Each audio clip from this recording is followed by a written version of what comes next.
What's up guys, and welcome back to the series on this Lexus ISF. You guys saw just how dirty the wheels were in the last episode. We deep cleaned them, we gave them the love that they deserve, and now they look incredible. Now we have to take care of all the grime that's sitting on top of the paint. All right guys, so first things first, 2-bucket method. Always, whenever you're cleaning a super clean car or even super dirty car, 2-bucket method is what you want in your life. Now the 2-bucket method consists of 2 buckets with fresh clean water and 2 cyclone dirt traps. So what you're going to do now is dunk these in at an angle and then set them down flat as you get towards the bottom. That's going to seal your dirt traps at the bottom.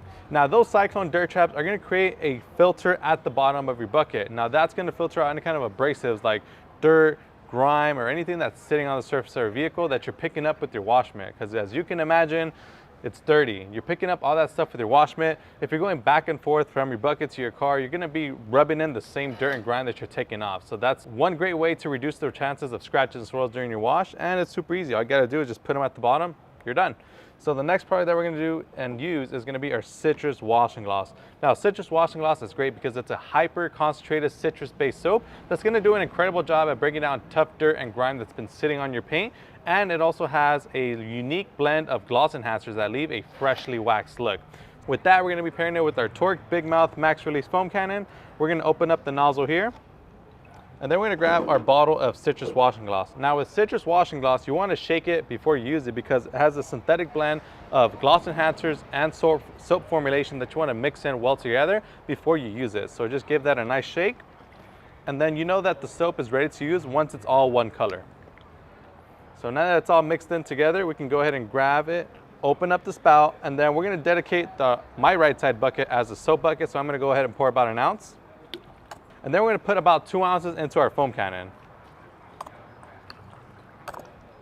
So now that we have that set up, I'm gonna put down my bottle of citrus washing gloss, grab my Torque Big Mouth Max Release Foam Cannon nozzle, put that on the bottle, we're gonna stir it, and now we're all ready to foam. But before we do that, we wanna make sure that we finish our 2-bucket method setup. So what I'm gonna do now is grab my nozzle and activate my suds.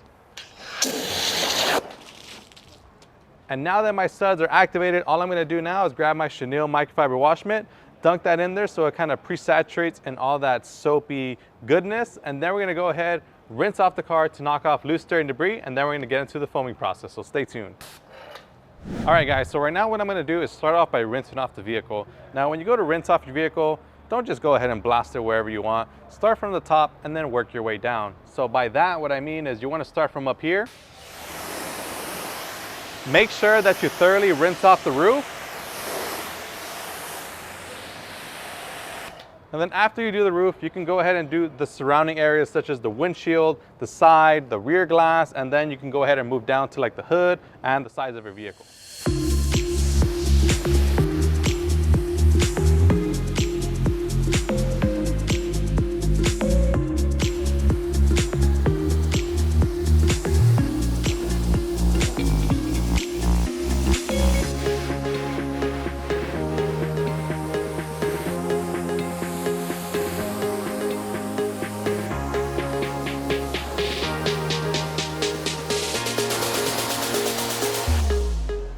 All right guys, so now that we are completely done with rinsing the car off, it's time to foam it.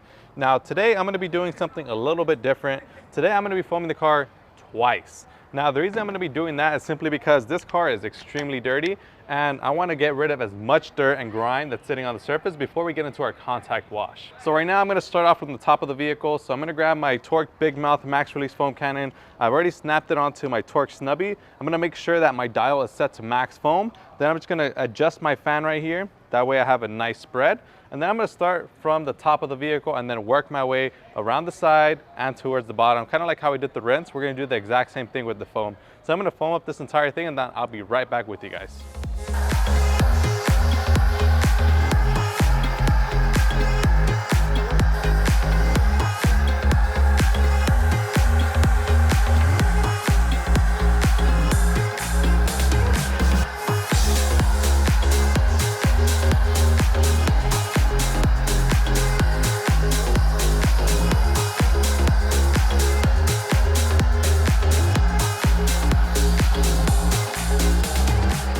All right guys, so we just finished foaming up the car for the first round. So right now what I'm gonna do is actually just let that dwell, break down all the dirt and grime that's sitting on the vehicle, and all that foam is actually dragging that stuff off. So it's gonna give it that time so it can give it that nice deep clean. And then what we're gonna do in about 30 seconds to a minute or so is that we're gonna go ahead and grab our pressure washer tip, give the car a rinse, and then we're gonna foam it up one more time. But the second time that we foam it, we're gonna start attacking it with our chenille microfiber wash mitt. So I'm gonna go ahead and start rinsing off the car now, and then I'll be right back with you guys to show you guys how to properly wipe down your car.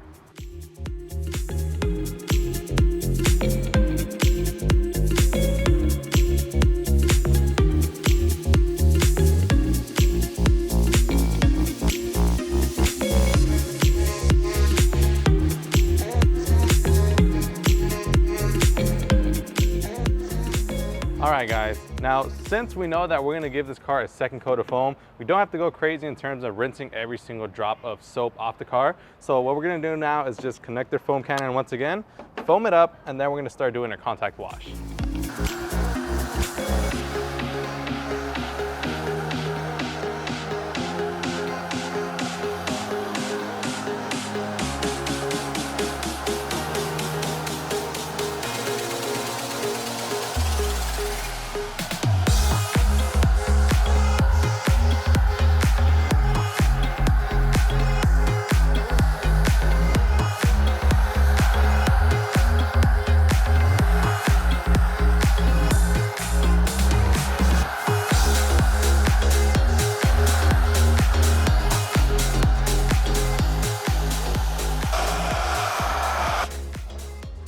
All right guys, now that we are done foaming the car for a second time, we're gonna set down our nozzle and our foam cannon. We're gonna go ahead and grab our chenille microfiber wash mitt, and then we're gonna grab some suds and then make our way towards the car.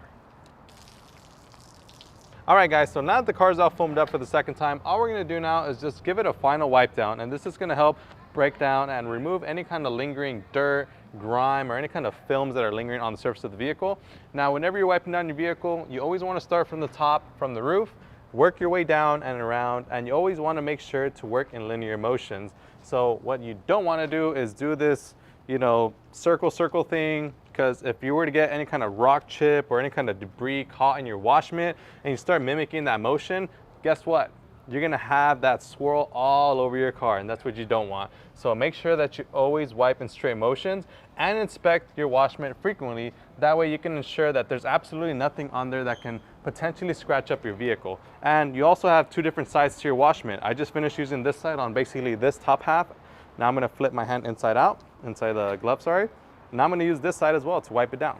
So always make the best use out of your soap, out of your wash mitt, and make sure that you use proper cleaning techniques. That way you're not installing any kind of scratches or swirls to your paint. Remember guys, we're trying to make this car look better, not worse. All right guys, and once you do a certain section of your vehicle, right now I basically did the top half, the windshield, and the rear glass. You want to come back to your 2-bucket method. Now this 2-bucket method is not just for looks guys, it actually has a purpose. So what you want to do is grab your wash mitt, wring it outside of the bucket. This is going to ensure that any kind of dirt and grime that you wring out of your wash mitt gets outside and not mixed in with your bucket. Now, once you wring out as much as you can, you want to come into your rinse bucket. Now, you want to go ahead and dunk your wash mitt straight in. And what you want to do is scrub it against the face of the dirt trap that's at the bottom of your bucket. That way, it knocks loose any kind of debris that's on the noodles of your wash mitt, and it releases them and it filters it through that dirt trap. That way they don't resurface. And then you also want to do the same thing for the opposite side of the wash mitt, since we did use both sides. Just make sure you do this on any side of the wash mitt that you're using to ensure that there's no grime stuck on the wash mitt. Now once you do that, same thing, take it out. You want to wring it out outside of your bucket, and the water is going to help drag off any kind of contaminants. And then what you want to do is look at your wash mitt. So what I like to do is just give it a little glance. If there's any kind of rock chips or any kind of rocks or debris that's on any of the noodles here, just go ahead and go back to your rinse bucket, give it another scrub, and just to ensure that there's nothing on there that can scratch up your vehicle. Now right now, this wash mitt looks pretty good to me. So I'm gonna put my hand back inside. I'm gonna grab some more suds, And then I'm gonna continue with cleaning the rest of the vehicle. Now remember, we started from the top. Now we're gonna go ahead and do the hood and the sides of the vehicle. And then lastly, we're gonna do the lower parts of the vehicle. So I'm gonna go ahead and finish wiping down the rest of the car, rinse it off, and then we'll go ahead and check out the final results.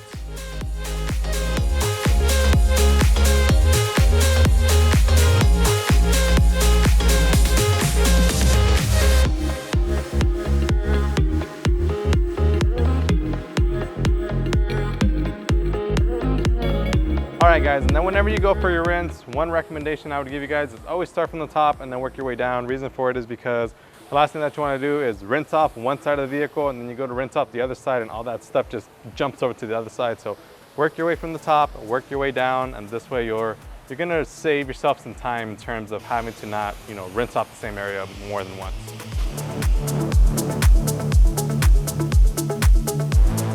All right guys, so we just finished cleaning up the car. Now it's time to dry it. Now, one thing I do want to mention is if you guys come up close and look at the paint, after we've rinsed it, there's no protection on here. So you can see because the water is sticking to the paint. Now, if the water looks like this after you've rinsed off your vehicle, that just goes to show that you have no protection on there. All right guys, now unfortunately we don't have all day to detail this car, so we are very limited on what we can do to it. That's why we decided to go with a deep wheel cleaning and a basic wash. To help us dry this vehicle, we're gonna use our after wash, which is a drying agent. This is gonna help you dry your car. If you're outdoors in the sun, this is gonna be a lifesaver when it comes to drying your car. And what it does is it breaks down the water tension on the surface, making it easier for you to just go ahead and dry it with your favorite drying towel. In this case, I'm using our Woolly Mammoth drying towel, which works incredible because it literally soaks up all the water in your car, no problem. So I'm gonna use after wash and our Woolly Mammoth drying towel. We're gonna dry it up, and then that way we can inspect the paint and figure out what it needs.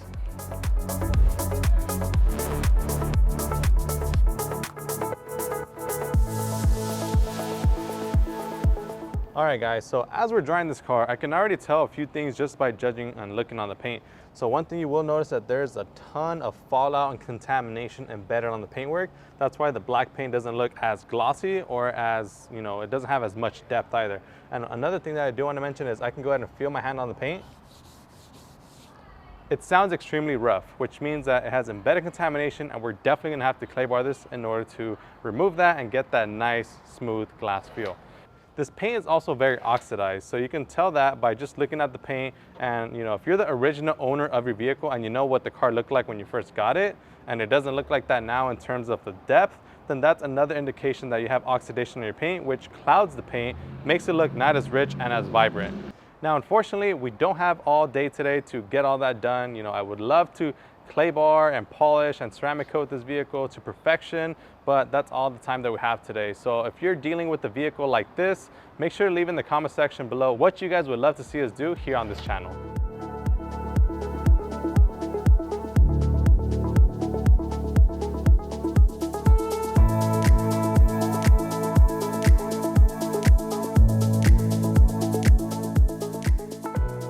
All right guys, so now that we're officially done drying the car fully, here's some things that we've noticed. So I did mention the paint is oxidized, it has a ton of contamination on the paint, and it also has a ton of scratches and swirls as well. And these scratches and swirls definitely need to be polished as well. So if you guys would love to see us make a video on that, please make sure to leave a comment down below on exactly what products or what you want to see us do to this car, so that we can show you how to make your ride shine just as good as this one. If you guys haven't done so already, make sure you like this video and subscribe so that you guys can see what we do next. My name is Joey. This is Chemical Guys Detail Garage. See you guys next time.